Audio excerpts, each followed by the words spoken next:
আসসালামু আলাইকুম ওয়া রাহমাতুল্লাহ।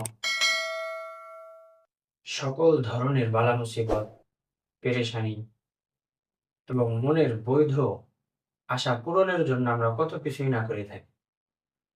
রুমিয়ে জামানা আরিফ বিল্লাহ কুতুবে আলিম হযরত মাওলানা শাহ হাকিম মোহাম্মদ আখতার সাহেব রহমতুল্লাহি আলাইহি তার ছোট্ট একটি পুস্তিকা খাজাইন কুরআন ও হাদিসের মধ্যে উল্লেখ করেছেন যে ফাইন তাওয়াল্লাউ ফাকুল হাসবিয়াল্লাহু লা ইলাহা ইল্লা হু আলাইহি তাওয়াক্কালতু ওয়া হুয়া রাব্বুল আরশিল আযীম।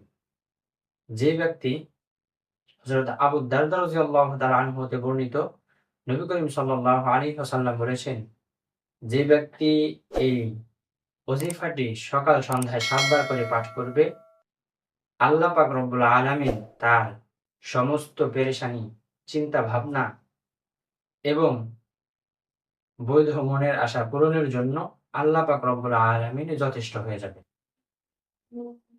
ইবনে নাজ্জার রহমতুল্লাহি আলাইহি তার স্বরচিত ইতিহাস গ্রন্থে হযরত হুসাইন রাদিয়াল্লাহু তাআলা আনহু এর বরাতে তিনি উল্লেখ করেছেন, নবী করিম সাল্লাল্লাহু আলাইহি ওয়াসাল্লাম বলেছেন, যে ব্যক্তি সকাল এবং সন্ধ্যায় উক্ত আয়াতটি পাঠ করবে, আল্লাহ পাক রব্বুল আলামিন তার সকল পেরেশানি, চিন্তা ভাবনা সকল পেরেশানি দূর করে দিবেন। সুবহানাল্লাহ।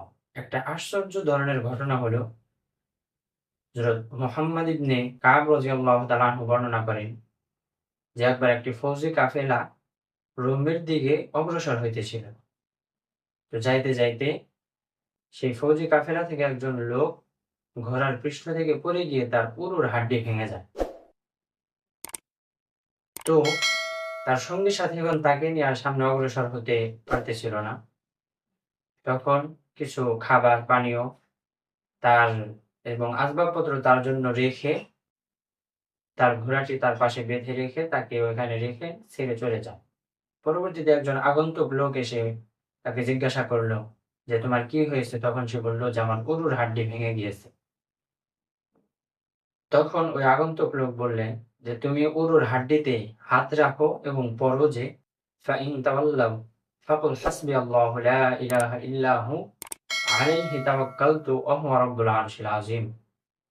লোকটি পড়ার সাথে সাথে তার এই উরুর হাড্ডি ভালো হয়ে যায় এবং পরবর্তীতে সে এই ঘোড়ার পৃষ্ঠে আরোহণ করে তার সঙ্গী সাথীদের সাথে মিলে যায়। তো আমরা যদি এই ছোট্ট একটি আমল সকাল সন্ধ্যায় পাঠ করি, তাহলে আল্লাহ পাক রব্বুল আলামিন আমাদেরকে ইনশাআল্লাহ আমাদের সমস্ত চিন্তা ভাবনা, পেরেশানি এবং বালা মুসিবত দূর করে দিবেন ইনশাআল্লাহ। আসসালামু আলাইকুম ওয়া রাহমাতুল্লাহ।